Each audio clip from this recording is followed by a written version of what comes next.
Scott Burnside, ESPN.com. Welcome to the final Saturday before the NHL trade deadline, Monday, 3 p.m. Eastern Time. Who will be where? What will have happened? Well, it may go down or come down to what happens in some of these games on Saturday.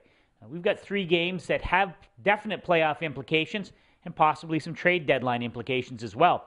First of all, the Nashville Predators will be visiting the Dallas Stars Saturday. A matinee game there. Nashville, the streakiest team in the NHL for my money, and they're on one of the downward slides right now. They've lost 3 straight, and in fact, as of Friday morning, had fallen out of the top 8 in the Western Conference. They lost center Marcel Goc for the rest of the season with a shoulder injury. Difficult times for the Nashville Predators. They did get good news on Thursday. Ryan Suter returned to the lineup. It still did not help them as they lost to Chicago. Chicago bouncing up in the standings.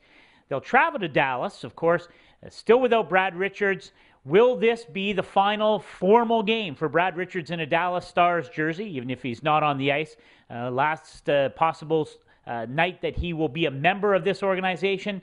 Will GM Joe Nieuwendyk find a taker for Brad Richards, or will he keep him and hope that the Stars, who as of Friday were back in the top 8 in the Western Conference, can keep that positioning and move into the playoffs and use Richards to try and go on a playoff run. Interesting dynamic there for sure.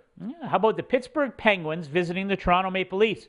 Who would have thought that the Toronto Maple Leafs would be a playoff discussion topic at this point in the season after their grisly start, trading off veteran players? And yet, after beating Montreal on Thursday evening, the Leafs woke up Friday morning just 4 points out of 8th place in the Eastern Conference. What a story that would be if they somehow managed to crawl their way into the playoffs. They'll need a strong performance against an injury-ravaged Pittsburgh Penguin team. Of course, still without Sidney Crosby. No one knows for sure when he will return from his concussion. Evgeny Malkin gone for the season. Brooks Orpik now out for about a month with a broken finger after blocking a shot against San Jose earlier in the week. But interesting to see how this new Penguins team comes to play. James Neal had a couple of games under his belt. The Penguins are actually in Carolina on Friday. And Alex Kovalev returning to Pittsburgh, a place where he had tremendous success as a scorer a long time ago, and a lot of water under the bridge since that point. But Kovalev will be expected to maybe chip in on the power play. Still a skilled player when he brings his game. Will be interesting to see whether he brings it to Toronto on Saturday. And finally, the Carolina Hurricanes visiting the Montreal Canadiens Saturday. The Hurricanes holding on to that final spot, the 8th spot in the Eastern Conference, have not played particularly well.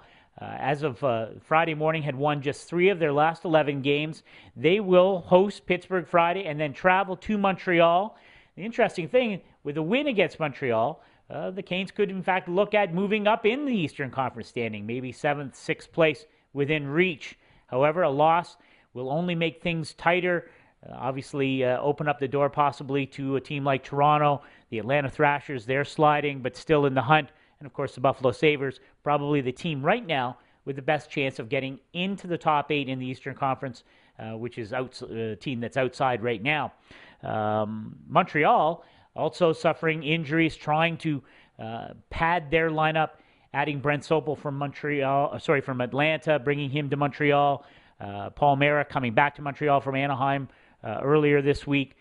They are not particularly deep along the blue line and have just 2 wins in their last 9 games, including Thursday's surprising loss to the Toronto Maple Leafs. Anyway, we'll see how it all turns out. And we'll ask you to stay with ESPN.com for all of your NHL coverage, and especially the trade deadline coverage on Monday.